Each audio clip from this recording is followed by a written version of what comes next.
Hey! Hey! Hey! Hey! Hi, how's it going? Here we are, back for an Overthunk podcast. Again, we brought Neil back for some Bad choice. reason. So you know this is going to get messy. And all. Yeah. Gotta represent white people. I wasn't diverse enough for sure. Someone had to say it. No, it's great. The viewers have been saying it. That's you. That's just you. I've been commenting on every video, not enough white people. That's just you. Yeah. We need You're a the straight only white person. man. Yeah. The token. Very underrepresented. The straight white. Dylan might have commented once. More white people. It's just he's Portuguese. That's like half the coloured people of white people. Goodness me. I guess. I thought coloured people were the coloured people of white people. Oh jeez. We don't know how race works, I guess, is all that we've established in the beginning of this Star Wars podcast. The Hence Star why Wars we needed podcast. more diversity. But anyway, we're going to be following on from our previous discussion, where we just kind of kicked it around Star Wars, Just discussing. where we're at, what it is. Yeah. Today we'll be ranking it controversially, Yeah, definitely. and Controversially. I think we're probably going to have more of our opinions on what we enjoyed, rather than trying to be Yeah, objective on it. Okay. but Yeah. just a quick check-in. What Yeah. you guys been up to lately? A lot of work, man. Yeah. 2018's been... Year of Yeah, it's grind. Been a year. It's been a year of grinding. Yeah. Not, yeah, like in work. What? Work Just sector. yeah. Oh yeah, that's what Neil's been doing. No. Oh, But yeah. I think what's been bad about 2018? Not that much good music to get me through. Yeah. Felt a bit dry. Quite a Quite a drug patch. Yeah. music-wise. I have been last week or so. I've been listening to the new Jacob Collier album. that Okay. came out. It's called Jesse. Okay. Spelled with a D. Oh, D at the front. It's not just D-E-S-S-E. It's like no, it's pronounced Jesse. It's D-J-E-S. Oh, okay. So it's the first of a 4 volume. So it's a 10 track album. That's the first of 4 that he's going to be releasing. Like they're all done. Awesome. So that might be a bit much. Yeah. But I enjoyed this one for what it was worth. So I've been listening to that a lot. A lot of jazz. Nubia Garcia I've been listening to lately. Okay. London saxophonist. Getting into her. She'll be at Cape Town Jazz Fest Oh, next year. Is why I came upon it, and then wow. you'll be there too. Yes, I'll be there as well. Probably not Wednesday. not to the same level as Nubia Garcia will be at Jazz Fest. Like she's going to do stuff. I'm just there contributing to like this one alcohol stand and the crowd. But yeah, me and Nubia Garcia. Come to Jazz Fest and catch me and Nubia Garcia. In terms of movies, series, anything? Neil, what you been watching? Not many movies. Not many good movies. Series the best series I've watched recently was probably Daredevil season 3. I really enjoyed it. Always enjoyed the Daredevil series, especially season 1. But this one actually topped season 1 for me personally. I know neither of you guys have watched it yet, but Yeah, not season 3. I haven't seen any. you haven't seen any. But it's interesting because I know that you liked season 1. Yeah. And I did as well. Yeah. So I'd say that this one was better. all right. Almost finished the controversial for some reason season 13 of Always Sunny. Okay. I will go against the popular opinion that it was bad and say I enjoyed what I've seen so far, except bar maybe one episode. I mean, it picks up at the end again. Yes. So yeah. But like it even more. it's mainly that first episode that people were controversial about, saying it was terrible, but I feel like they didn't understand the joke of that it was bad without Dennis. But that's another discussion for another time. Yeah. I feel like you'll need a whole podcast on your own. Yeah. Because For Always you've Sunny. already- we could do that someday. You've already spoken to me personally for over 2 hours about that first episode. Yeah, and you don't care about it. Not at all. I have never You've even watched watched the the show. But it's I mean, been we discussed. we saw the Fantastic Beasts sequel. We did. Crimes of Grindelwald. Unfortunately. Which is bad enough that we're gonna probably make a video about how bad it was. Just Maybe. picking it apart a little bit, because I too hate Paris. So. I And we don't need to get that discuss joke, why. but I'm laughing at it. Yeah. I mean, King, what you been? Keenan. Yeah, been busy lately, as you guys know, but haven't had time for many movies or That's true. series. Yeah. It's just been Red Dead. Like every single opportunity I have to do something, I do it. I do some Red Dead. Very cool. But in terms of music, that new O. Really Oh liking yeah, that. some rap songs. Yeah, some rap songs. Great title, great yeah, cover. Yeah, great everything. Yeah, that and actually quite enjoying the new 1975 album, which Yeah. I didn't think I would. Haven't given it a spin, but you Yeah. did recommend it. Yeah, I'll yeah, get to it it's high as well. Mhm. No, Yeah, so but the lows are. yeah, there's some missteps here and there. But, Mhm. yeah. Oh. Other than that, been a bit dry lately. Yeah. Me too. It's December now, so we got to get our year-end lists and all this, so we need to be. A tougher task than usual, I think. Yeah. This year. Yeah. Oh, just across the board, not even just. No, the yeah, difference. just general. Definitely. Yeah. I think for me, what I've been Oh, sorry. watching mostly lately is because we've all been super busy, busier than we were last year. So like you, when I have a moment, like cooking, in between things, coming back from the gym or whatever, I've just been throwing on, trying to catch up on a lot of the anime that I've had missed out on. So I was watching. I always got like halfway through Cowboy Bebop. I managed to finish it. It's amazing, absolute masterpiece. I finished Hajime no Ippo, which is a great boxing anime, and I'm almost finished with Haikyuu, which is a volleyball anime. Sounds really weird because I know those are not very popular things, and sports anime in general seem like a niche kind of thing, but it's actually not, because how many series or movies have you watched that were actually about something that you liked? If you really think about it. Yeah, that's true. You don't enjoy Rocky because you're super passionate about boxing. Like the movie should make you care about the characters, no matter what it is that they're doing. You know? And I think that's like an irrationality, because sometimes we skip movies because we think we're not into whatever the movie is about. Yeah, which is strange. You miss out. Yeah, you do. You end up missing out. It would be weird to say like, I loved Room. Just trapping people in basements is my shit. Yeah, exactly. A bit weird. So I've really enjoyed that. Because it's sucked me in so completely into these worlds that I, previously was a novice in, and I've really enjoyed it. So cool. It's actually kind of raised my bar for accepting anime now, because that's also become, as a lot of the stuff that we like, eventually things get sucked into their own tropes that they made by being like different or visionary, and then they're not different or like breakthrough or anything like that anymore, because they're just kind of repeating what had been done before. Okay. So things that are, super creative become just not over time. So it's nice to see a bit of a resurgence in cool creative stuff. Cool. I can say also, I started watching it's not that new now, but the new Samurai Jack, and really, yes, that is great. Watched the first half of the season. I'm still getting to the second half. Work obviously this time they got a bit busy, but no, I think it's fantastic. Okay. I've heard some people complain about it, saying it's too different, but I liked it. I like the differences. I mean, the show. We grew up, let's say, with the original show, and it grew up with us in essence. That it's now more mature. The content is more mature. It's more focused towards our generation now, and I really enjoyed it. And I think what I've seen, what made Samurai Jack special is all completely still there. There's beautiful backgrounds, serene, quiet moments, like actually, and it was weird for a kids show to give you that much in depth into like a character's,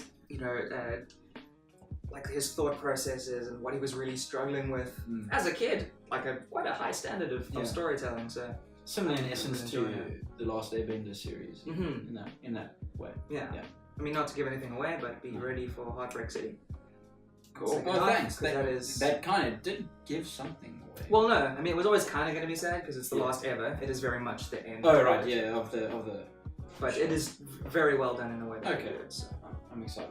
My leave starts soon, so I'll be. Yeah. To get into it.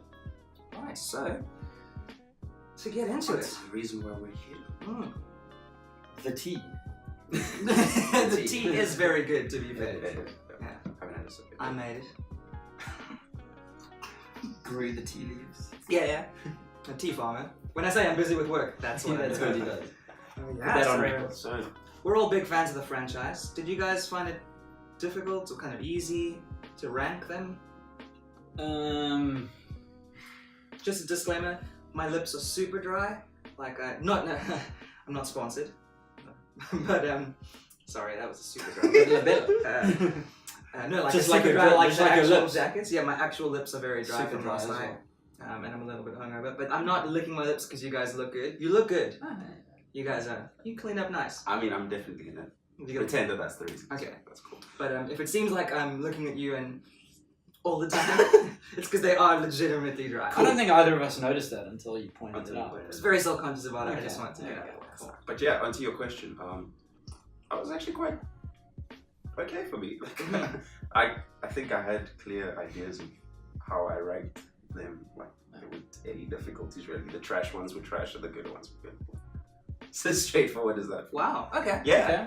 Pretty much. I was not necessarily. I didn't find it difficult, but I was surprised at where things fall on the list. Mhm.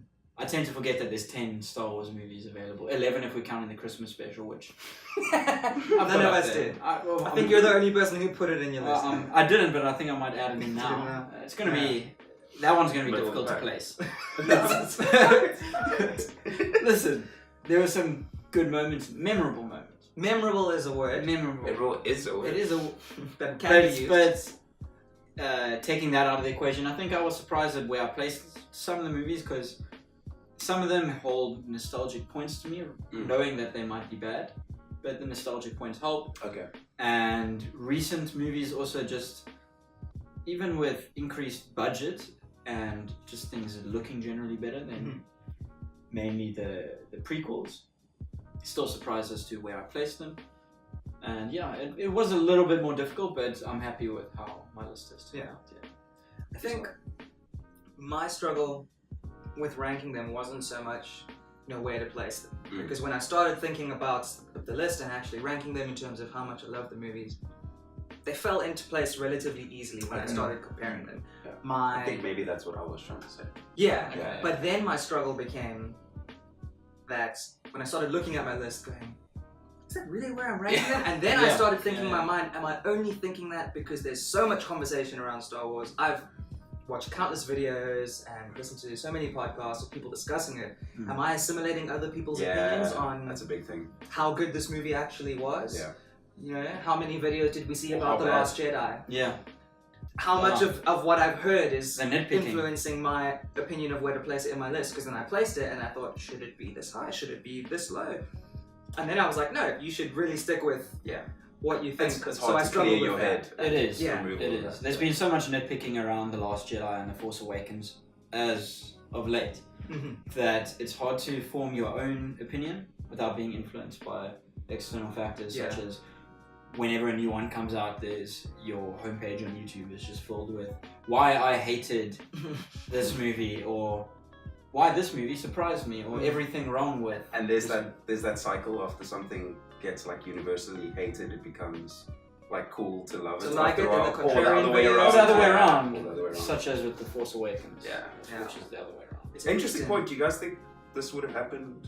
Similar things back in like the prequel days, like this level of nitpickiness. Do you think it's just into the culture? I think maybe to an extent in the prequels, but not the originals, because people just didn't have that much access to other people's opinions. I feel like you had to either listen to people's opinions on the radio, and if that even, or the reviews that were put out in the newspapers. You couldn't just go online and see 100 reviews of different people discussing what they loved and what they hated, and you weren't able to find more clips online like you could now.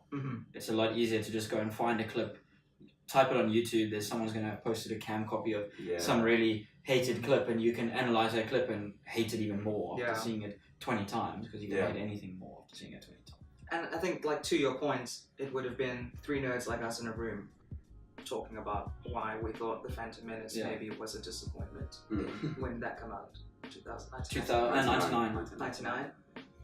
The exposure of that conversation is so low.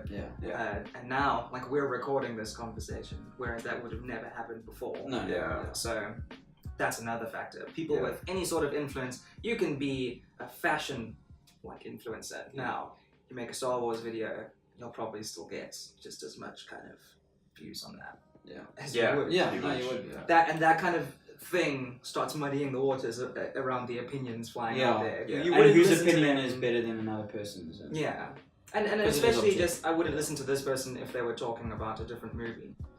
But it's like Star Wars, everyone's allowed to love it or hate it or to invest it in the franchise or not, I think also there's muddy waters that people enter when they start discussing these movies as to, they don't differentiate between how much you can enjoy a movie and how much it is objectively a good or bad movie. Mhm. Because you can enjoy a really bad movie. I mean, one that I can think of is on a technical level, a terrible movie is Kung Pao. But I still love going back and watching Kung Pao because it's just. That's a tough thing though, because how do you actually determine what an objectively bad movie is? Mhm. So you see, like in comment sections, you'll be like, "Oh, The Force Awakens is objectively a bad movie. How anyone that says otherwise is just wrong." Like, how do you determine? I think that's where the argument why so many critics have lost their almost respect in the community of film reviews, because there's such a divide between how critics view a movie and how audience views a movie. Because the audience is going into it they're not going to analyze every small little detail that's wrong with it. That's why movies like Venom has a great audience score on Rotten Tomatoes and on IMDb and all these websites. And then the critic score is extremely low because they're looking at it at a technical level. Was the dialogue good? Was the cinematography good? Was the pacing good? Where the average person is going into a movie and not thinking about, is the pacing of this good? They're just saying, I really like seeing a giant monster made out of oil, something that looks like oil, fighting another giant monster that looks like it's made out of strings of oil. Yeah. I enjoy seeing Tom Hardy on screen. I do too. And then so it must be a good movie because my guy is in Tom the Hardy's movie. And which is not something that you can ever tell somebody. That's when you become subjective. You're not looking at it as a critic objectively. Well, not to go too deep, we've already done that. If you want to check out the previous podcast and hear us fight as if we weren't friends at all, then you can check that out. And that's after you edited. After I cut out. A lot of editing was done to seem like we actually liked each other. Remove the physical fights and all this stuff. That's why I got this scar. That podcast. I know how we got this scar. Disgusting. Go look at the behind the scenes of So, alright. So how should we... Are we just gonna individually run through our lists? Should we do that, or should we all say our number 10, number 9? I think that'll take too long. Okay. Well, unless you just wanted to list. But we're gonna we're not really gonna talk about it now. We're gonna talk about afterwards. Can maybe say like one sentence as to why you put it there above another thing or below another thing. So 10. I think that because that's is that what you wanted? Yeah. Okay. No, I was just asking how you guys. I think that could be a nice way to do it because then you can see how our opinions differ. Okay. All right. Okay, so we can start from the viewer side of left to right. So it's okay. Cool. I mean, you're not wrong. I'm not. I got very offended for a second. And this is so weird to be offended by this. Relax. It was a weird thing. Do I have 10 movies now? Did I forget? You've got it. You do. It just looks. I just numbered it, so maybe mine. You did. Yours looks fancier. And I've got that. Neil put bullet points in. Alright, so the worst movie for me wasn't the most technically bad movie. It wasn't objectively bad. So some people praise it for kind of trying to be different, but for me, most super forgettable, and some of the ones that I even thought I think are worse movies than this, I go back and revisit because it actually holds something special for me, whereas this doesn't. So number 10 on my list of Star Wars movies is Solo, a Star Wars. Okay. Were you guys getting very worried that I was? I thought you were going to say, I really.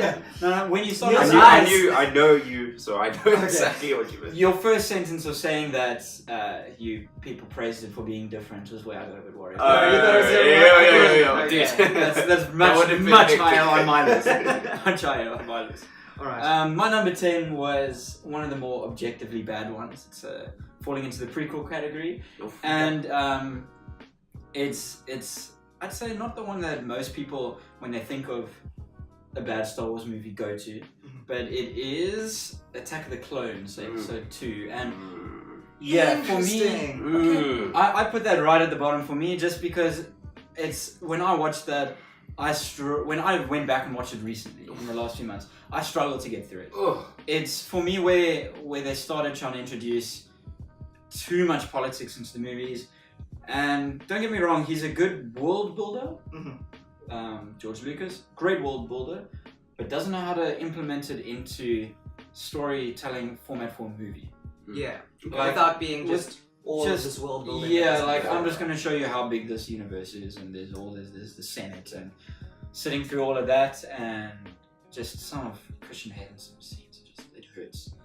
It does. In that movie, it hurts for me, so that's why I put it as number 10. Okay, well, you scored points with me there because it's also my number 10. Okay. Yeah. So I can just. The simplest reason is that it's just so forgettable. Yeah.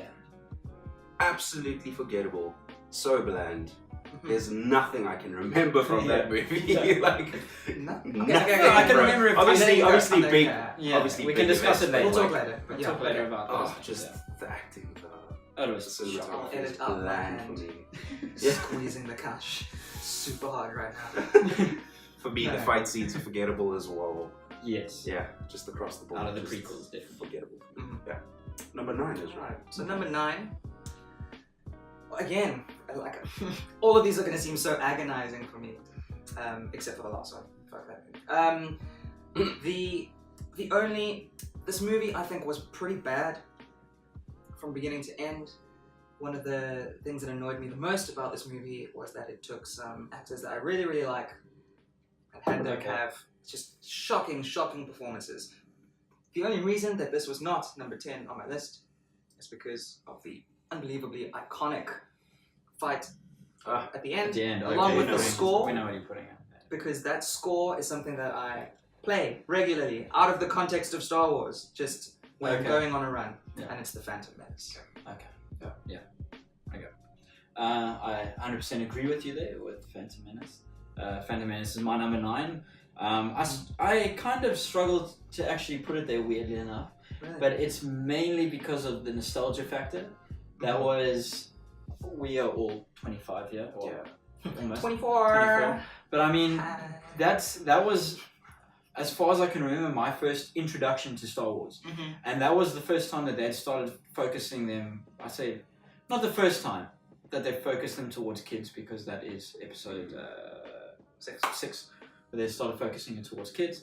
But I felt that was almost, even though I was only 7 years old, but I still, when I watched it, I was maybe 8 or 9 when I first watched it, and that was my first introduction to it. So I did have the nostalgia. When I first watched it, I didn't realize that Jar Jar Binks was a shockingly bad character and a very bad stereotype and everything bad about it. You're oblivious to that sort of You're stuff. oblivious to it at that age.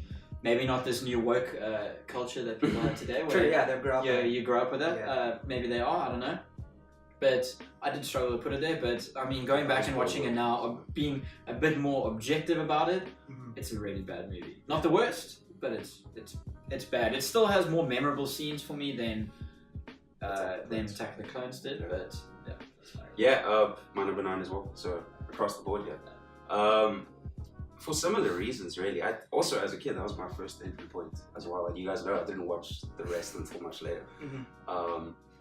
But yeah, as a kid, it was what it needed to be for me. And then I went back to it, and wow, It's like, how did I like this? Yeah. And it is redeemed. Pretty much, the only reason it is number 9 is because of that last fight, which is immaculate. Yes. Yeah, it's beautiful. Yeah, it's really good.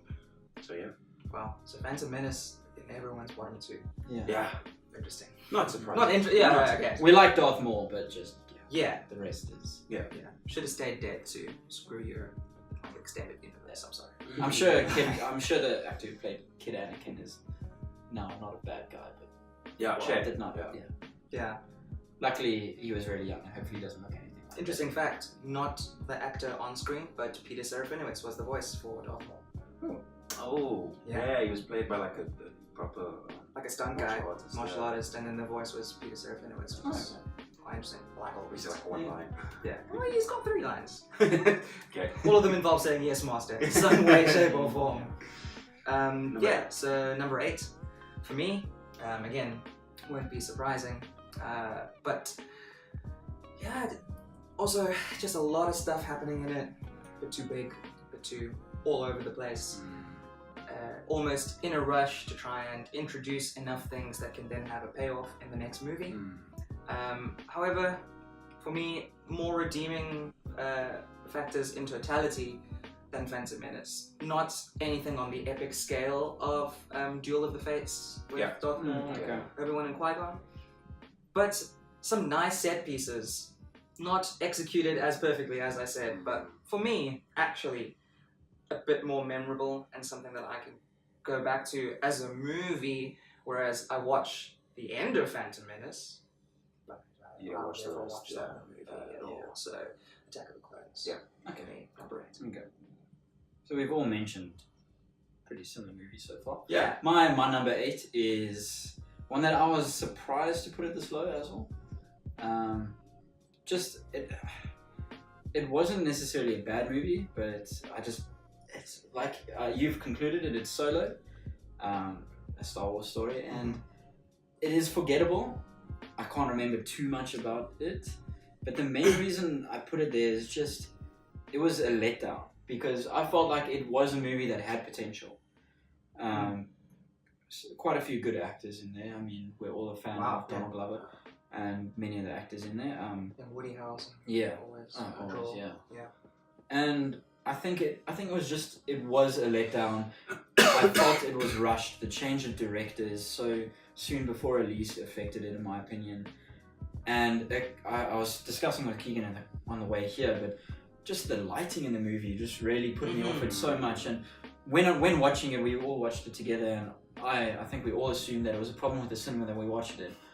And after seeing other people talk about it, it was not a problem with just the cinema we watched it. It was just really dimly lit. It was, I mean, the scene close to the beginning where they actually in the war with Woody Harrelson, everything's going on. There were points where you literally couldn't see the characters' faces. Yeah. And that was really off-putting for me because that's such an easy thing to fix. Yeah. And just how forgettable it was, how fan servicey it was. But yeah, I'll get into it more later. But that's the reasons. Yeah. This is. Gee, I feel like I'm copying you. It doesn't help that I'm going off the order. But yeah, Solo's my number 8 as well. Okay. All right. I think a slight redeeming factor compared to the two before it in my list is that it's got a bit more charm. I think. Yeah.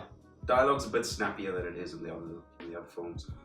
But yeah, overall, probably my biggest problem with it is its presentation. Just one thing you can always get from any of these Star Wars movies is that the universe looks unique. Yeah. Is that it's striking. Yeah. Whereas this, they were going for something like dark and grimy, but they didn't quite pull it off. So much grey, man. Yeah. It's weird following Rogue One. Yeah, definitely. And on top of that, just a plot that was really forgettable. Yeah. Definitely. Okay, so number. What? I'm trying to remember what the plot was. Exactly. It's the Kessel Run, I guess. I thought you made a pun. In my mind, I heard a pun. And you said, "Oh, they lost the plot." Oh, well, they did. And I was like, "Wow, good on you." I think in writing they did. Yeah, but yeah. We're speaking about a forgettable plot, and you literally just forgot. I did. Yeah. So my number 7. Sure. It hurts me to do it because I remember being so unbelievably excited to see this movie when I was a kid. Obviously, we were quite young. I know when Phantom Menace came out, the only reason that I had watched the original trilogy before was that on the lead up to that coming out, obviously they were playing the old Star Wars movies on television. Yes. My dad had recorded them on VHS for me. He just like, oh, my kid's a nerd. He'll like this nerdy crap.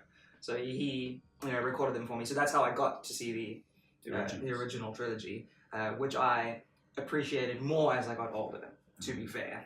I liked them, but I liked them, and then when these new ones were coming out, I was super excited because as a kid I was like, more lightsaber fights, more crazy visuals. The droids are funny, like when you were a kid, So this movie got me so excited. I was buying the comics and the bargain bin at Edgar's. I was drawing things all the time. I couldn't wait for the showdown between what I knew was coming, Anakin and Obi-Wan. It's sorry. It's Revenge of the Sith. Yeah. But for all its flaws, and there are a lot, I will say again that final battle I'm not super mad at. I kind of like it. I think it is cut up a little bit too much. That's a problem with all the other fights in the prequels besides the Order of the Fifth. That has like a perfect amount of cutaways, whereas this one, every time I'm getting super invested in it, it kind of fades away. Yeah. And I think that's actually a problem with the movie on a whole. Anytime there's anything super interesting, They cut away to George something Lucas boring. screen wipe to something else that is, again, kind of slowly paced. But Yeah. there's some cool payoffs. There's some very iconic things that happen in it that I think live on further than anything from the movies that I've mentioned for myself previously. And they make a difference in a universe that I care about, which is why it's not as low as it maybe would be, for someone else, because it is still a prequel movie. But Cool. I'm again gonna copy exactly what you said. No, Alright. it's on my list. fact check me. Evidence. Revenge of the Sith also takes my, what are we at, number 7? I guess. Yeah, number 7 spot. What was this numbered? The only you're the guy with the I numbers. think he has numbers. No, I just listen. So yeah, it takes my number 7 spot as well. Very similar reasons, but I think also, maybe less similar reasons in the, I don't remember being that excited about it when I was younger, but going back and watching it recently and just, obviously I see all the flaws, there's many flaws, but I also appreciate the memes that have come out of this and is that what gets it its high spot? it brings it a bit higher than that's what took it over Solo for me. Wow. The meme The factor memes, boosted yeah. it? Great. Oh my Things God. like the killing of the younglings, just that. A rough thing. It is such a rough thing, but the memes about it make me laugh. The high ground memes, Of course. Classic. just anything to do with the Emperor in that movie. Do it. Yeah, and then the other redeeming factor is that final fight and the score for that final fight. Again. Yeah. The score for that final fight, it elevates the whole movie for me at the end. Yeah. Where it's been this long, dredging, boring thing after boring thing after boring thing. Getting to that climax again, the cutting up, like you mentioned, does detract from it a bit. But just that is one of my favorite scores from the movies. That fight scene is choreographed and scored so well that it also elevates it along with the do it and everything. All that Limited power. And just everything that went. That was the only, I'd say, out of all the prequels, the one that there was the most that was so bad that it became funny for me. Okay. Where the others were so bad that they were just bad and boring. Yeah, that's what differentiates them from me. Alright. Yeah, so it's also my number 7. Wow. Creativity Copy is my just list. like all of them. I think it suffers from most of the same things that the other 2 prequels do. But yeah, the final sequence is the most emotionally charged thing in the whole prequel trilogy. Yeah. And I think that's really what saves it. But I think also that if it was just that movie released of the prequel trilogy, maybe we might have had a different perception of prequels in general. Because it's the only prequel that actually has vital plot elements as far as I'm concerned. Yeah. It's the only, Okay. it's the only That movie that's really that necessary. affects the originals, yeah. That's an interesting Yeah. viewpoint. That is kind of true. The rest are just leading up to why those decisions were made. Exactly. In the third one. Yeah. So if Kind of. if he had just released that movie, maybe we'd all have a different perception of. Wow. Yeah. You really think that final fight scene was more emotionally charged than the romance between? Okay. We haven't even spoken about that. That's a big negative. Yeah. Probably, I think no one has gotten a romance worse than George Lucas. Yeah, it's true. In a big blockbuster. In a big blockbuster, yeah. Big blockbuster. Big blockbuster. But yeah. Okay. That's the roughest part. The prequels are Yeah.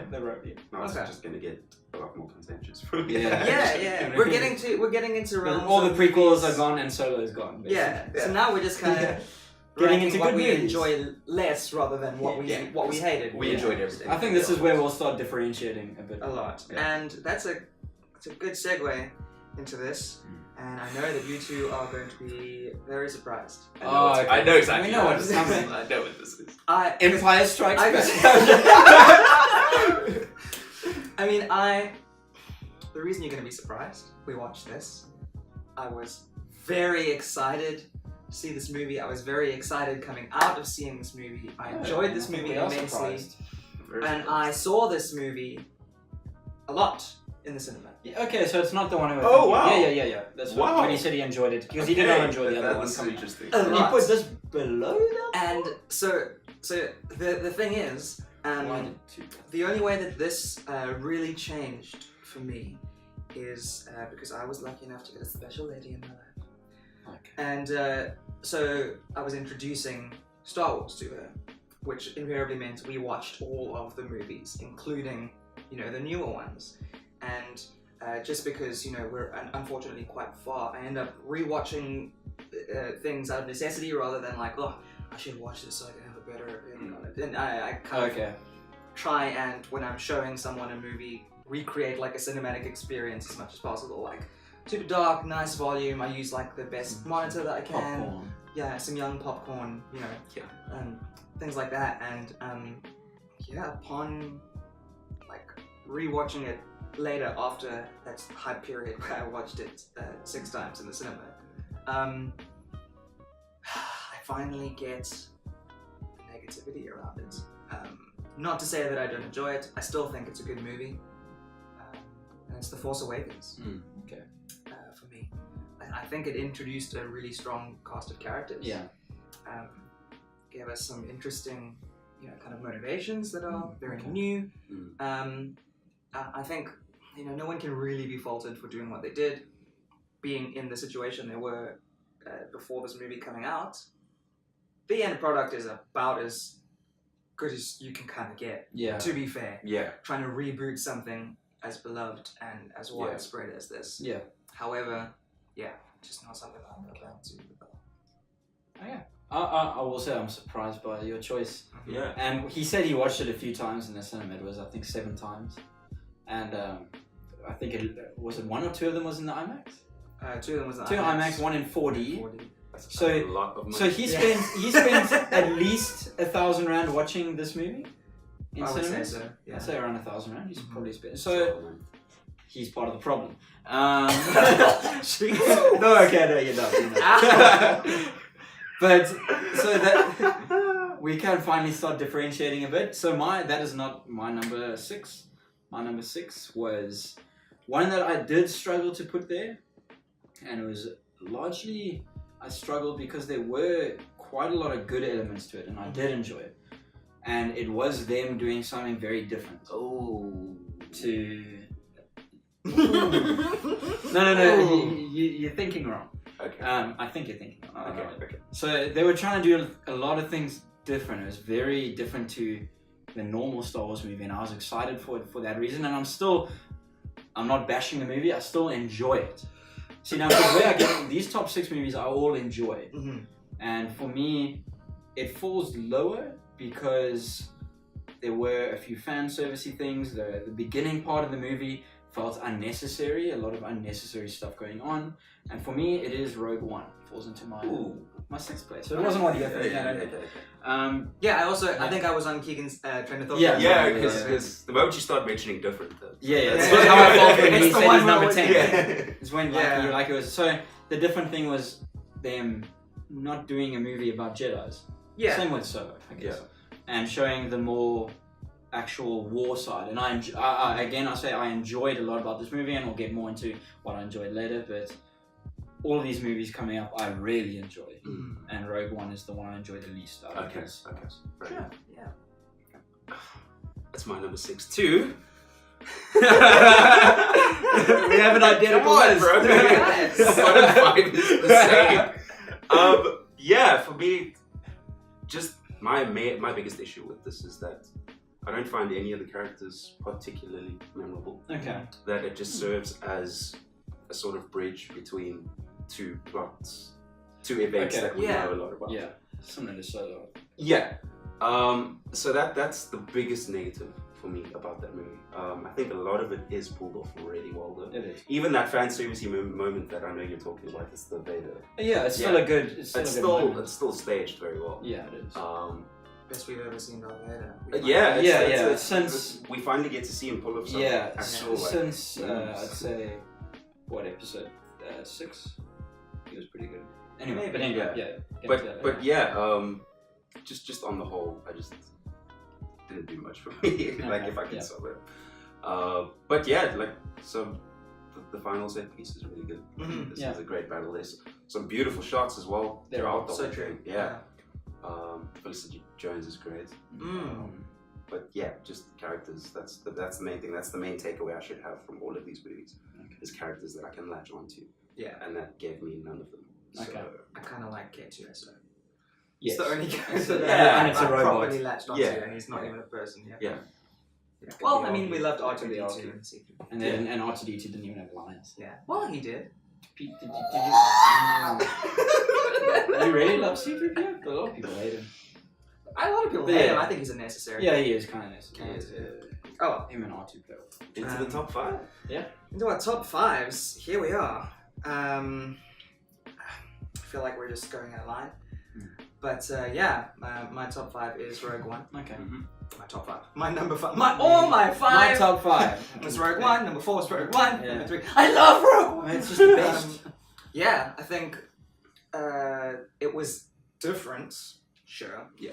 But I didn't feel like it was different in as forced a way as Solo was. Yeah. Okay. Agreed. Solo being Yes. a heist film Agreed. felt so gimmicky to me. Yeah. There have always been heist elements to all of Han Solo's escapades in all of the movies. I didn't need like a really long drawn out one to explain why Han Solo is like a swashbuckling hero. And it didn't even portray him. It didn't Yeah. at all, and now we're talking about But Solo yeah, more than okay. Rogue One. But I think that at that point in time, it was exactly what the franchise needed. Actually, Okay. it was just a good war film. It was. me. Oh yeah. You know, it made me think of like a PG Inglourious Bastards. Like if you took out some of the racier elements, like with a kind of like a spy undercurrent, with like an actual war thing going on, and something bigger happening in the scope of all the characters. It was I loved that. I really enjoyed the movie. I think the visuals are so good. I think, you know, Rogue One and The Last Jedi have this very like striking beauty to them. You know, obviously the originals are what they are, almost out of necessity. They did the best that they could with the technology at the time and the vision of the world we got.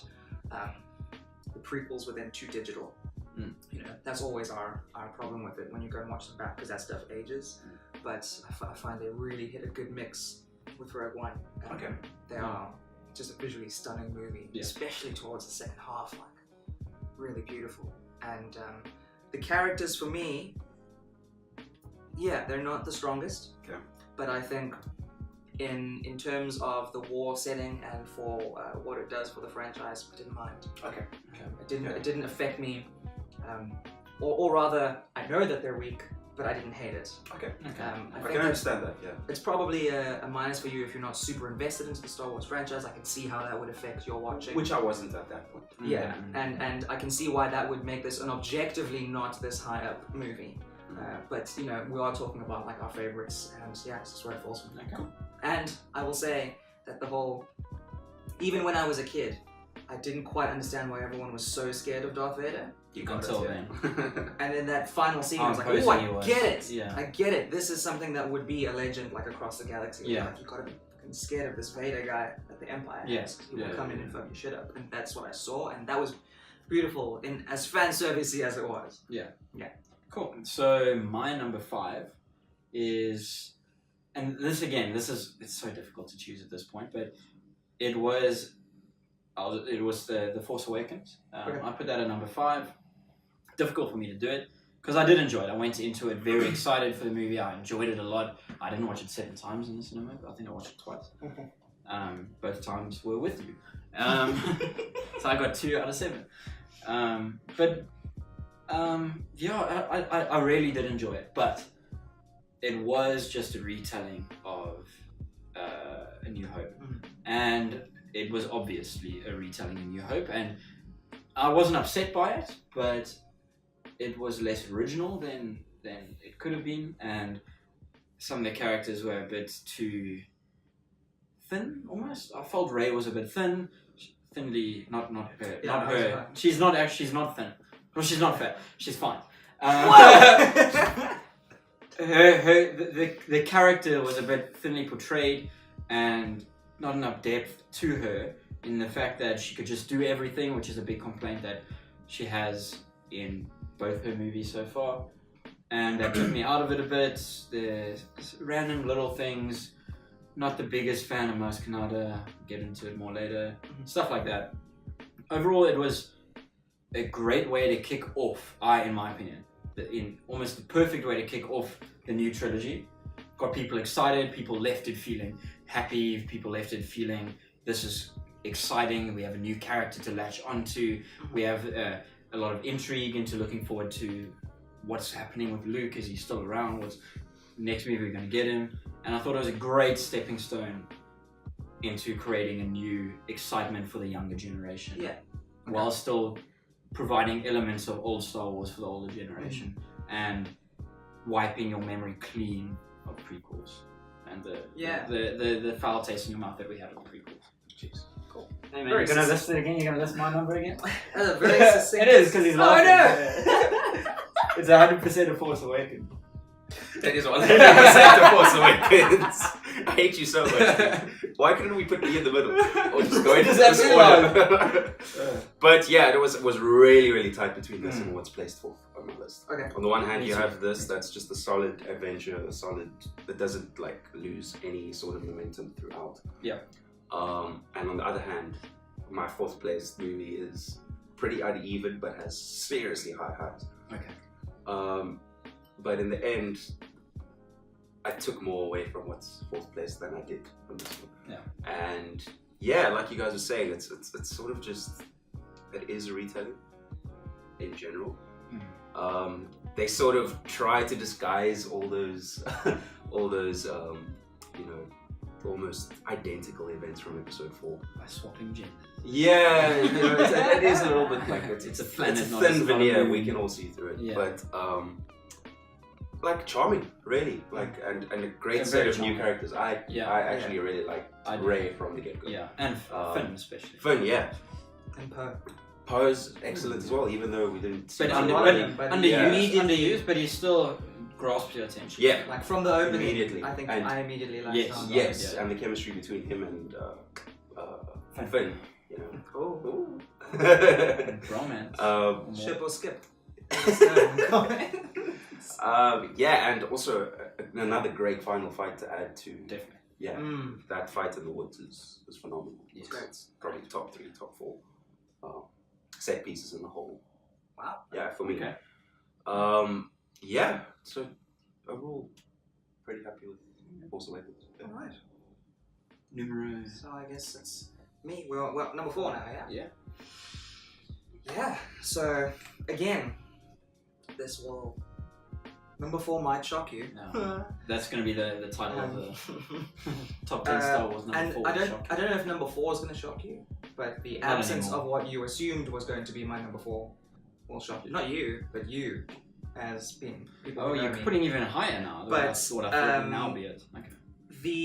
The strongest part of this movie for me is the opening, because coming off of what came before it, seeing Luke Skywalker in as dark a light as we do in the very beginning of this film, for me is such a beautiful. It's very clear, but it's also subtle, and it's not super obvious. They don't jam it down your throat, and it's such a great character moment. In my opinion, the best character moment that George Lucas has kind of ever written. Okay, yeah. So yeah, it's Return of the Jedi. Yeah. And the end gets a bit iffy. It's the only reason that it slipped a bit lower than my number 3 pick. And it's not because I hate Ewoks, which is a lot of people's reason for not loving, not thinking Return is a great end to the original trilogy. It's Ewoks are annoying. I mean, I don't mind them. For me, it seems like a logical thing to assume that there would be a very basic planet if they have interplanetary travel and they can go everywhere.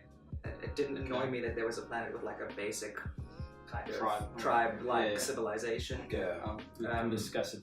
Yeah. It didn't seem weirdly tribal to the point where it got hokey or kind of I don't know if that's the problem. That No, people I'm saying just for me. Okay. I liked that element of it. Mm. I don't think Ewoks are out of place. I do think those scenes just run too long, in my opinion. Yeah. And it's the same thing, it's the beginning of what we then see in the prequels of his habit of splitting up really great set pieces with, I guess, fun for the kids. Okay. Which is weird because if you had to order those shots differently and maybe even cut out some of the Ewok stuff, not because I think they don't belong, but because there's too much of it, I think you get a much tighter, like a really impactful ending. But what ends up happening is when you get to the end, for me, you kind of go, oh, finally. Rather than, whoa! It's like, oh, it's done, like, sure, we got there. Yeah. You know? But the rest of it, there's some really iconic stuff in it. A big part of what I used to love about Star Wars, when I used to think about the franchise, a lot of many parts of this movie are what would stand out to me, and Black Suit Luke, man. Yeah. That's good. Right. So my number 4 pick is the one that even now I've been considering moving it with my third, swapping between the two. It's the one that was the hardest for me to probably place there because I've defended this movie plenty, and I do still enjoy it, and I can still go and rewatch it, but I still notice the faults with it too much to place it at my number 3, which is where I was originally going to put it, and that for me is The Last Jedi. You notice all the fault in our stars. I did. Good movie. Yeah. Okay. But yeah, I put it there instead of where my number 3 spot. I really enjoyed the scenes in it. I really enjoyed what they did, which was the thing that everyone was so controversial about. I loved what they did with Luke's character. For me, that is the best part by far of this movie, which is what everyone says is the worst part, and it drives me into, like, I can't complain. It frustrates me so much because that is, I think, his character, the development, and I think was the most realistic. They made him the most realistic character out of everyone in that movie, and it frustrated me that people, they want Luke back. They want the best, the most morally, the morally incorrupt Luke that they could have, which boggles my mind because you just mentioned how he was in episode 6 was so torn. Yeah. So clearly he was going to have some dark moments, but I mean, people forget that and they just, Luke's the best. I loved what they did with him in episode 8, and I'll stick by that, but there are some really bad Canterbite scenes.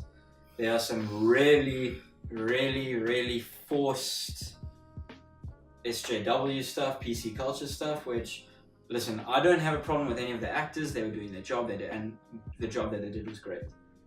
They did what they were supposed to do. They were good actors and actresses, but I feel like they were directed a bit poorly. Maybe not even directed poorly, but just the lines they were given were bad, and that brought it down for me as a holistically good movie. Okay. Do we differ finally? Yes. Come on, I knew we would because he loves that movie. My number 4. Yeah, that's probably his number 1. So we'll get there. So my number 4 is also Return of the Jedi. Okay. So I've not had a different to any of Your spot is always the same. It's always the same as someone. So original. I say it as if I have it as well. Yeah, you could until now. exactly the same. It's luck of where you sat. Yeah. But Dude, this would have been you if you swapped places. I read my list before written This down. This is true. I copied your list. Yeah. So Return of the Jedi is my number 4. Just a bit too uneven for me to place it higher than. Okay. I would like to place it higher because, man, some of those moments, especially in the second half, are just like iconic. Yeah, definitely. And the fight between Luke and Vader and everything that happens after and before is just, that's probably the single most iconic moment in all of Star Wars, I'd say. I mean, no, I wouldn't say so. Maybe there's one that... There's one. The one that's still coming out that jumps. Or not moments, let's say sustained like 20 minutes. Okay. Cool, yeah. There we go. Scene. Yeah, scene. And yeah, it's such a great moment of power from Luke at the end, and the most Jedi thing you could possibly do. Yeah. And yeah, it's let down by the first half, I think. For me, the opening sequence at Jabba the Hutt. Yeah. Opens at Jabba. That doesn't quite work for me. There's so many really? weird. Yeah, it just Wait, doesn't did you make watch the sense. re-edit or the original though? That's all. The original. Okay. I mean, not the. No, I I see watched the what he's re-edit. saying. The Yeah, re-edit, I still see it. Yeah, I was What's just the wondering. difference? You don't see Jabba the Hutt. You don't see the animated Jabba the Hutt. Okay, no, but that's not what I'm talking about. It's the just It does change the tone of the scene a bit. It does, yeah, but it's still the same dialogue. I think I hear what you're saying. Yeah, just to be the absolutely. idea of the whole thing. It's very cartoony. The way Yeah, the scene plays out. just there's I get very few things that work for me in that whole sequence, and just the whole concept of it from the get-go is a bit weird for me. And then obviously there's the standard stuff that everyone's been complaining about for years, that Harrison Ford doesn't quite Phones it in. phones it in. That's the beginning of the rest of his acting career. I joke. Pretty much. He's done some good stuff. Yeah. And obviously that was good. obviously censoring a key set piece around the Ewoks is also a bit, it's not like, the idea of putting in Ewoks is really going to piss me off. I'm not one of those people that complain about, they just needed to sell toys, that's why they put it in there. That's not what I'm talking about. Okay. But yeah, Cool. that's my number 4. Alright, my number 3. Will surprise me. Like at this point, right? Yeah. Alright, so my number 3 is The Last Jedi. Yeah. Higher than I expected. Yeah, Definitely. I thought that was going to be like 8. Yeah. As if, and I think it's just a symptom of what has happened with this movie, that like we all have such weird or such differing kind of views on what each other thinks about it, because it's inspired so much kind of debate that you tend to kind of defend your viewpoint on it to a point where you might come across overly positive or overly negative of the film. Do you know what I mean? Yeah. Whereas like someone's going, no, I love this about the movie, and you're like, no, I think that wasn't good. And at the end of your 30-minute argument, you're like, it's shit, everything about it's shit. But like that was never your that's actually intention very when you true. went- Yeah. It's so decisive. And it actually becomes worse among friends because we're comfortable saying things you maybe wouldn't say to someone else. True. So you get to a point maybe a little bit higher energy-wise than you would have with someone else. But the mistakes, or mistakes isn't a great word. The shortcomings of the film that strike me are, and the reason that I kind of contextualize them as not being too bad is because I think they're there because of The Force Awakens. And you guys know my problem with J.J. Abrams. Yeah.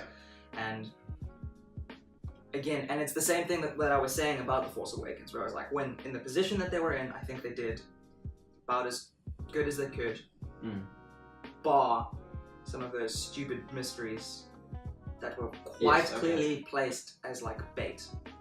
Yeah, okay, yeah, no, definitely. And I get, so then there are some things in The Last Jedi, let's say Luke, for example.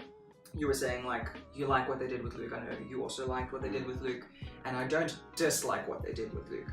He hated it, and I don't want to listen to any more of what he's saying. Let's talk about how good.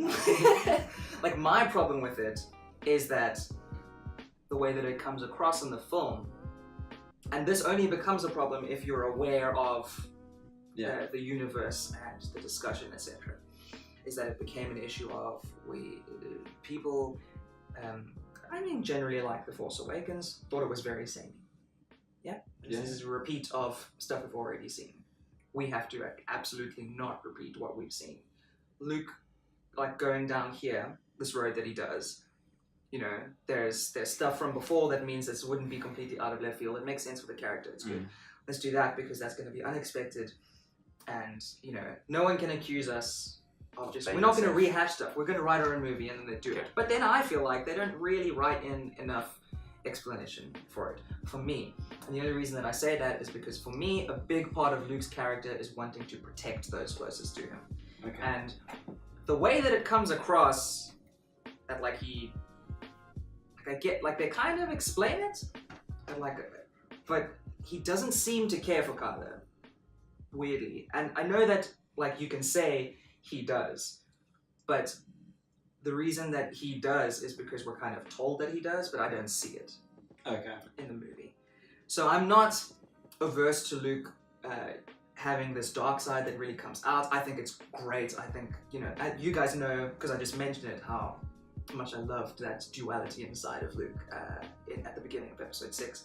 I just think that the way that they wrote Kylo in that movie, which is masterful and beautiful, I think he's a great character in that, and then the way that they, I say it right, but like avoided the Rey question, and then you mix that in with the circumstances around Luke becoming what he is in this movie, it just seems a bit lazy. Okay. However, the rest of the movie is fucking brilliant. Yeah. And I can't fault a lot of it.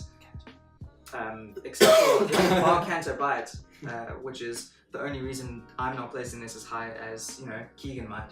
Yeah. Is because, Canto Bite bothers me more than it, I guess, bothers you. But like, I'm okay. Like I said with the Ewoks, I'm okay with something that I'm, kind of don't really agree with if it's in the movie. But man, it brought me completely out of. I think they've done so well with a movie to drag me in and to get me completely invested, and then that happened, and I was like, whoa.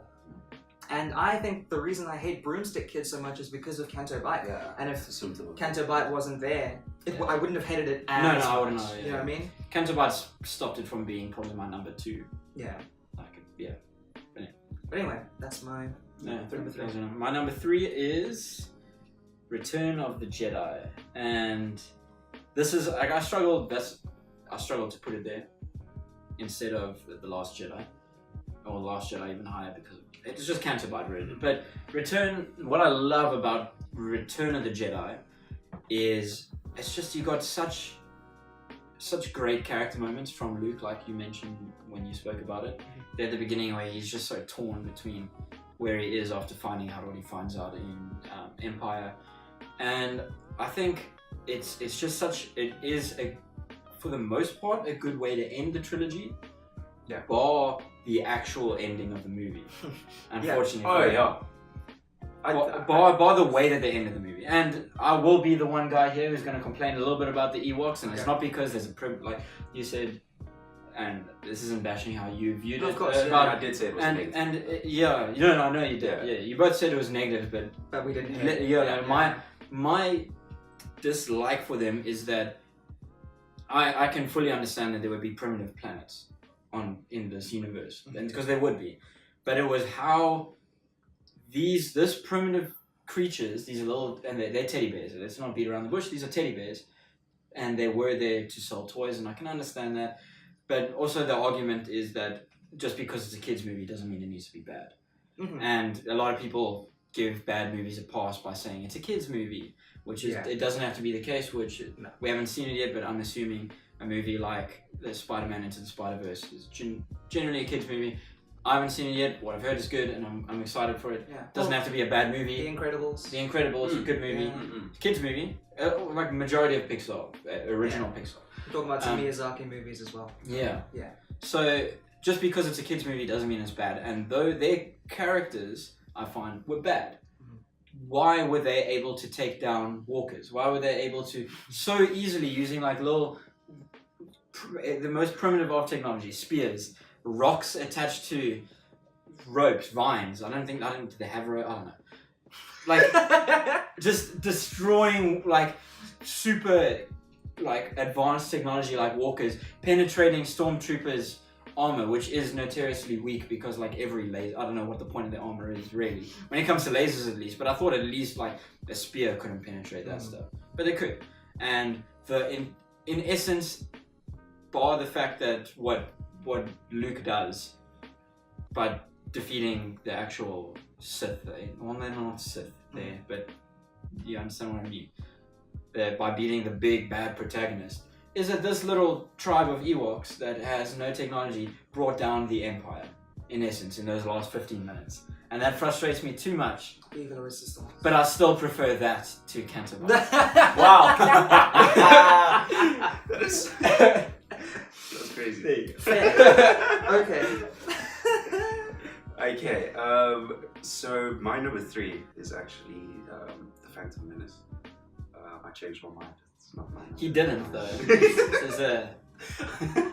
my number 3 is the original Star Wars. Okay. It still boggles my mind that something like that was made in, what, 77? Yes, 77, 76, whatever. Mm-hmm. Because you watch it now, and Yeah, bar it's the laser shots, everything holds up. It still looks stunning. It does. And they had to cut corners all the time. Yeah, They had no Very money, big it was the budget. first Yeah. one. Yeah. And I can't imagine what people were saying at the time. Like, Yeah. they must have just completely blown everyone's mind. It's like a sort of blockbuster 2001. Like that's the same sort of excitement. Yeah. Yeah. And like the level above films of the time that it was. Yeah, And Sam Rockwell. yeah. Just Just kicked it off. yeah, it did kick it off. It's the perfect start to this whole thing. I mean, you establish so many iconic things, so many great characters, such a great world. More importantly, just a great opener to what is the biggest franchise of all time. One of the biggest franchises. Yeah. Yeah. All right. So continuing in that vein, my number 2 is the original New Hope. Yeah. It's a great movie. It's a classic hero's journey. Yeah. And it can be forgiven for that because that wasn't like a mainstay. It wasn't. Of Well, cinema. in books it was, yeah. I guess. Yeah, of In cinema literature. at the time. Yeah. Yeah. I mean, It's not something that we've seen over and over and over and over and over. So yeah, taking it in that context, just a brilliantly executed story. It's a beautiful space opera drama. Yeah. That's happens to center around lightsabers and blasters and stuff. Yeah. It's, I think the reason that it really got you is that it was so character driven. Yes. So yeah, you could maybe write it off as like a dumb laser sword movie with the pew pews and except that it was so strong in what it tried to do, and banking so much of your movie on previously like unseen and unknown story, and leaving it on such I don't want to say cliffhanger, but leaving it unresolved, and that this is the story that I'm telling in this part of it, at a time when there was no guarantee of sequel, there was no guarantee of success. True. at It all. was just That's really bold. back then. It was just called Star Wars. Star Wars, It wasn't and called such A a New Hope. risky movie. Like not by any the fact that he couldn't get studios to give it tells you. Yeah. And it's just really great. I mean, the only thing that like I kind of don't like about it is like there are a lot of things that kind of get set up in that movie that have like no No weight payoff later. like the whole are droids sentient and should they be tortured and enslaved? It's like a big I think theme. unfortunately it has been touched on in Solo, but in a terrible way. And then, but like weirdly, Yeah, in a and very it's like bad way. and at that point, Poorly it's like, what's executed. weird to bring it up now, isn't it? Yeah. You've got 9 other films. You can't make it seem like this has always been a thing. Yeah. And if anything, that brings up more questions. Like, if that was the only droid revolt ever, Yeah. was that one time? But we're getting into... Yeah, let's not get into Solo, again. but yeah, it's the beginning of something beautiful. The first movie in a franchise that I love. Yeah. Introduces a lot of that stuff. And I think what's important about what you said there is that what you said it was a character-driven, like the characters were centric.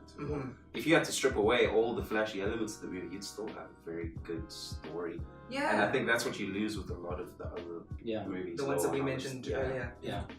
Cool. So I'm gonna hit on the same beats there. So I'll keep it concise. But yeah, A New Hope, the original, just Star Wars, and for similar reasons. I mean, I love the fact that it is when I think of a hero's journey story, my first thought is A New Hope, because that is, at least in my opinion, in cinematic tellings, it's the first one that was executed just so well. I mean, you're immediately connected to Luke. He was such a... He's become such an iconic character, and it can be completely, in my opinion, attributed to this movie, because it was so easy to latch onto him. He was such a normal kind of person. I mean, and the movie at the time was directed towards teenagers, let's say, and I mean, he was a teenager. He was acting like a teenager. I mean, the scene in the beginning where he wanted to go hang out with his friends, but he couldn't. Like And he had to power go, converters. Yeah. I mean, scenes like that. I mean, it's small things like that can seem super cheesy, but I mean, it's relatable things to teenagers. in that time and still now. And I think it resonated with such a large audience for back then, for a movie that sci-fi was regarded as this weird little genre where it was always terribly done, and it was always, it was, I don't think really at the time you got to look into other planets. It was always aliens coming to Earth and invading Earth. That was sci-fi back then. And this really just changed people's perspective as to what a sci-fi movie could be, because it wasn't just sci-fi, it was also like, it had the mythical elements of the Force is like some magical thing, and it all just worked together so well. And I think we can all agree that without this movie and without it being so good, none of these other movies we've discussed, for better or worse, would have ever been a thing. Or even outside of this franchise. So many it just wouldn't have existed. And I think for those reasons, I did struggle to not put it first, but it is just like maybe 1% lower than what I am going to put first. Because I can't think of many really bad things about this movie. I mean, the relationship between Luke and Obi-Wan in this was just, I loved it. The introduction of the droids at the beginning, again, it's so similar to Force Awakens, but it just did it in such a much more original way. And I love it. So controversial. Emotional. I mean, I had tag on the video now. I had to go with what I actually feel here. Like, you know, obviously I've spent a lot of time thinking about it. But facts don't care about your feelings. Indeed. They should. But my number 2 is Empire Strikes Back. Yeah, you guys have known. I'm not upset. I'm not upset that it's number 2. I'm upset at what overtook it because of the cat spot. I know that there is less that doesn't work about Empire than my number 1 pick. Definitely. But yeah, I just had to go with it. This is such a crazy sequel. I mean, especially for the time. I mean, I can't imagine there was anything else that departed so vastly from its original movie than this thing. In terms of tone, in terms of, you know, character arc, and pretty much across the board, presentation even, mood, phenomenal. Just from the get-go, we had a great set piece, an iconic set piece. You know, the walkers and Hoth. Hoth. I'm iffy on the names. And obviously from there right to the end, where we get to that iconic moment that you guys were speaking about, which again is such a dark thing. I mean, if you've heard, can say it. Hey? You can say it. I could never do it justice. I could never do it justice. Okay. Like repeating the line. But if you hear like Mark Hamill's interviews about it at the time, like it blew everyone's mind. Like I love hearing him speak about it because because they had to sort of keep it under wraps. The fact that nobody knew information about it, and I can't have too many complaints about this movie. Great. Cool. Well, number 1s are obvious. Segueing into that, my number 1 pick for my favorite Star Wars movie is The Empire Strikes Back. It is, in my mind, the quintessential Star Wars movie. It is. It has the greatest, most impactful moment. Obviously, the Luke. I'm trying not to like spoiler it, but I know everyone's seen it. Everyone knows. It's about someone being a daddy. Ooh, when you say it like that, Zaddy. Zaddy. But there's just something about. It's the one. Like there's a reason that is the one that we joke about when we talk about like spoilers. I mean, because it was the one. Interesting. Did you guys actually get it spoiled for you before you saw it? No. Really? Yeah. How did you avoid? How did you avoid like? I was a kid. There was like no internet back then. Yeah, I wasn't looking up any YouTube. People weren't printing memes of "I'm your father." Fair enough. Yeah, like I just happened to, like I said, my dad recorded these VHS tapes for me and said, like, check these out. They were popular back in the day. And then, like, I watched them and it blew my mind. That moment especially, it definitely really sticks with you. upon like subsequent viewings of the film, it's a super airtight script, man. Yeah. Like the plot of that movie is just brilliant. It takes A New Hope and takes, you know, some of the things that are a bit boring, and some of the things that felt a bit maybe forced, you could say. Not that I think they're forced, but if you know, comparatively to newer and the other films of the day, like maybe felt a little bit forced plot-wise. George Lucas was able to masterfully use things maybe that were even just mentioned in passing in A New Hope, you know, build it into this just beautiful, tight story. The relationships that are formed in that movie that are the reason that we can be suckered into being excited for a freaking movie by seeing 2 seconds of Han Solo in a trailer. Yeah, I think it's mostly down to Empire. Yeah, the reason that you know, seeing Luke's hand on R2-D2 in the trailer for Last Jedi amongst the flames got everyone so excited. Yeah, is because of Empire Strikes Back. Yeah, definitely. You know, A New Hope, as we said, was the original and did a lot for the franchise, for sci-fi, for film. But the reason that we have this discussion is because of Empire Strikes Back, I think. Yeah. And that will always be the most special and most amazing, most great film for me. Yeah. One of the best sci-fi movies of all time, your opinion? Yeah. Most definitely. Yeah. Up there with 2001, Blade Runner 2049.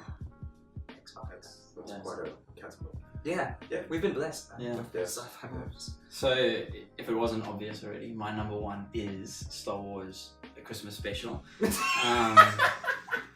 Unfortunately, Empire couldn't make it in my top 10. It's below Phantom and Solo. Attack of the Clones was obviously it is Empire. I mean, it's a reason why whenever a good sequel is made, a good number 2 in a trilogy of movies is made, that it's called the Empire of this, the Empire of Lord, whatever, like the Empire of anything. Movies. Yeah. Hashtag Newman. There are like 5 of those, man. Can I delete you from this? Yeah. So there's a reason. It was the perfectly executed sequel to a movie, and I can't think of a beat that they missed. I can't think of a scene that could be taken out that would improve the film. Like most films, you can think of by removing a certain scene or an entire 45 minutes of The Last Jedi that you could take out and it would improve the movie vastly. You can usually think of something that could be taken out of a movie and it would improve it a lot. I can't think of a single scene in Empire.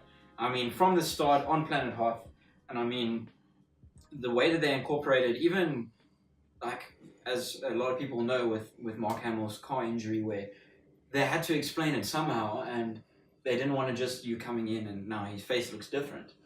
And it's not that noticeable, but they still went out of their way to make it seem natural, an occurrence as to how his face was injured and how he got the scars. And just small things like that. I mean, it's things that I can appreciate in the movie. And it didn't feel like it was forced. It didn't feel like this is only here because this happened and we kind of have to explain it. But it felt like a natural step in the movie. Something that would happen to his character. And I really enjoyed that. And just the movie in general, every single thing, I mean, it's just that iconic scene of the I'm your father scene. The biggest twist probably in, I can't think of a bigger twist in cinema than that shocked people more. Iconic deaths.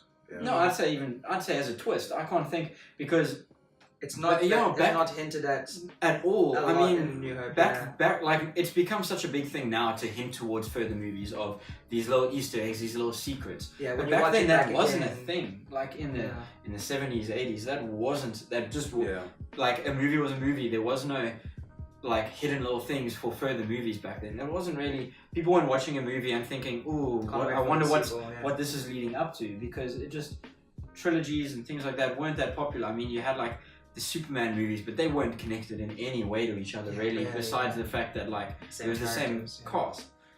They're completely different stories. And I mean, for people weren't going in watching this thinking, who's Darth Vader? I'm so excited to find out who Darth Vader is. That's very true. It just got thrown at you that Darth Vader is Luke's father. and for me, for George Lucas, for all his shortcomings that have happened in more recent times, for him to have been able to create such an iconic moment like that like blindsided everyone in a way that didn't make everyone completely pissed off at the franchise, but rather, wow, I want to know more about this movie. I mean, the scenes, I think it was in that movie where the first time you saw what Darth Vader's skin looked like, you saw him from the back. Behind with the... Yeah, like you saw how stuffed up his head was, and people were like, I want to know why it's like that.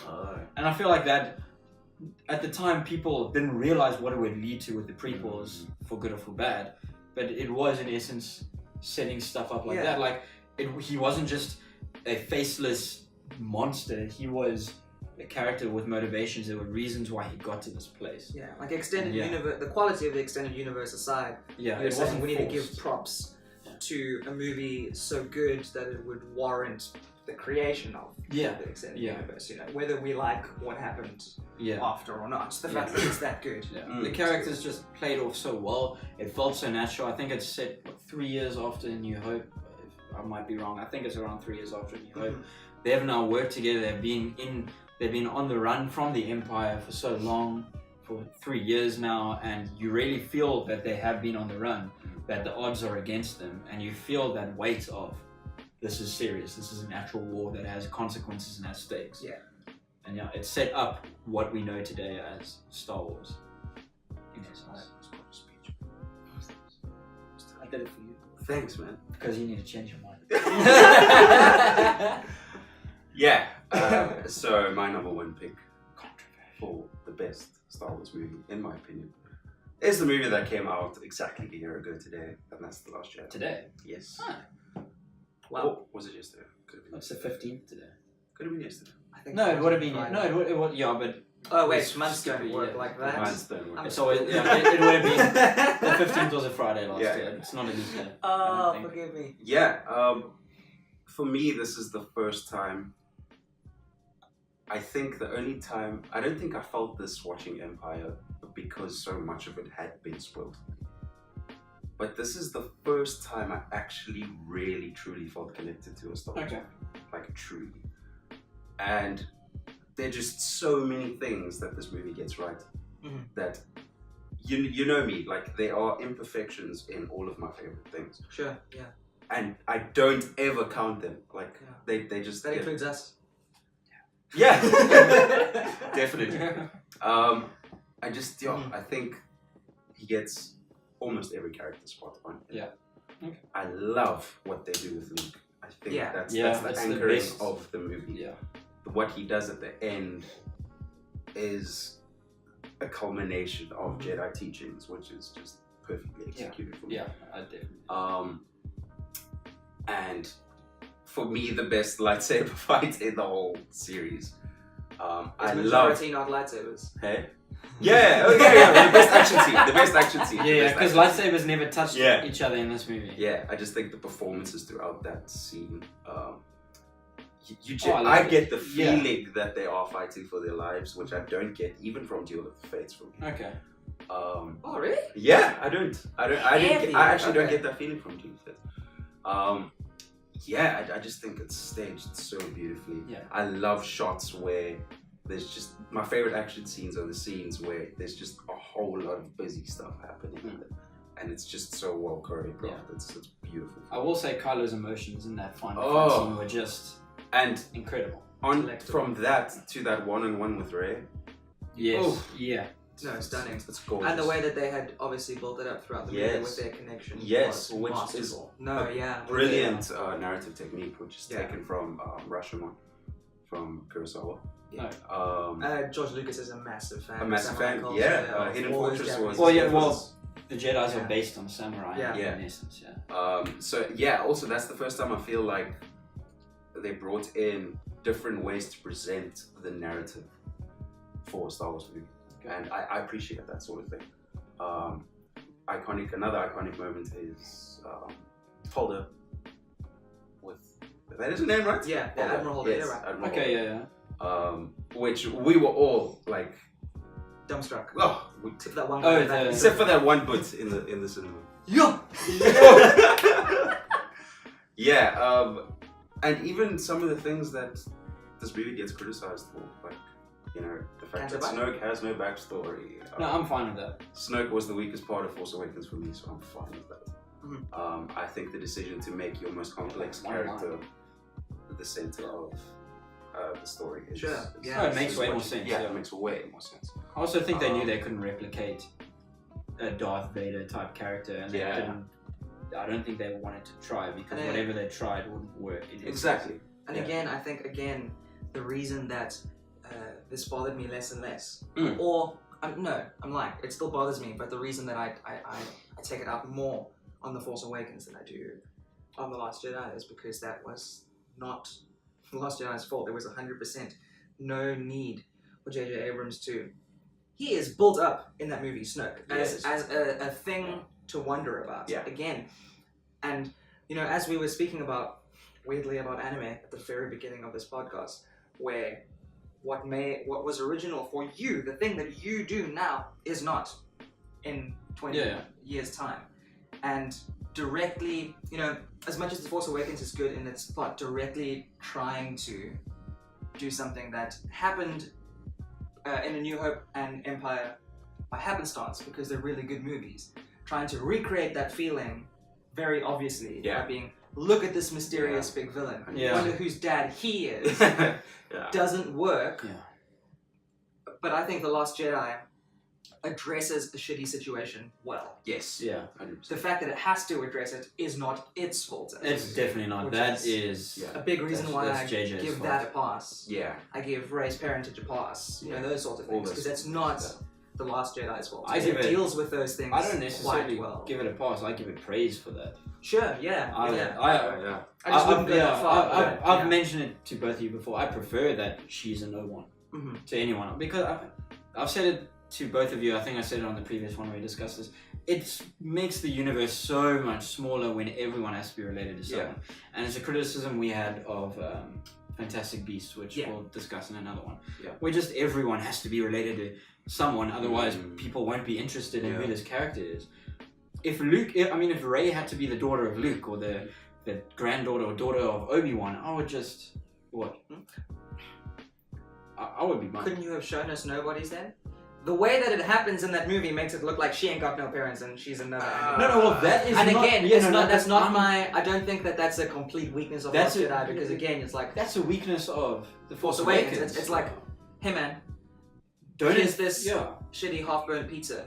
Fix it and take it out to your table. As a waiter, you're like, they had taken the best you can. If The Force Awakens can take out that premonition she got when she touched the lightsaber, then everything could have been remedied, I think, to a large extent. Or change the premonition. Or rather than take it out. The Force Awakens does have that passage from, make it sound like a scripture there, but that's like a bit of dialogue where Maz Kanata says to Rey that your future lies, what you are looking for is in your past, your future.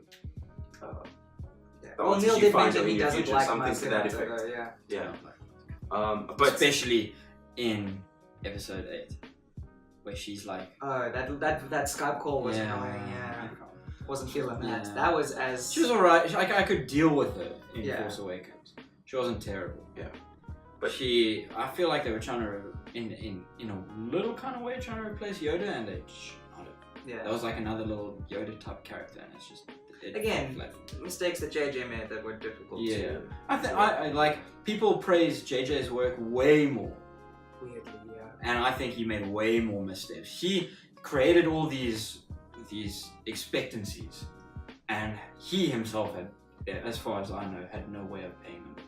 It's not new for him. He hasn't finished a lot of stuff, guys. How much time do you guys still have? None really, unfortunately. No, that's fine. We are terrible at timekeeping. But I mean, we ended up we discussed, had a lot of discussion, and we did actually discuss. Instead of just listing, and we got both done. So interesting. I think our lists are not as different as I would have imagined coming in. 70% of ours are identical. I think it's interesting that when you take the debate element out and you have people just really when you yourself really sit and like look at the franchise, if you're a fan, I guess, because again, I think we all mentioned it. We can see how flawed Star Wars is as a franchise, and I'll never be really annoyed at someone if they say, "No, I'm not a Star Wars fan." Do it. I'm like, "Hey man, I get wasn't it." for a Yeah, very yeah. long No, time. it's. Yeah. I'd say for our generation and our younger generations, it would have been difficult to get into it. I mean, the first exposure was the prequels, which weren't fantastic movies. Yeah. And it's difficult for young people now, especially, to go back and watch the originals and appreciate it, knowing what movies can look like now. I've come across a lot of people who just sees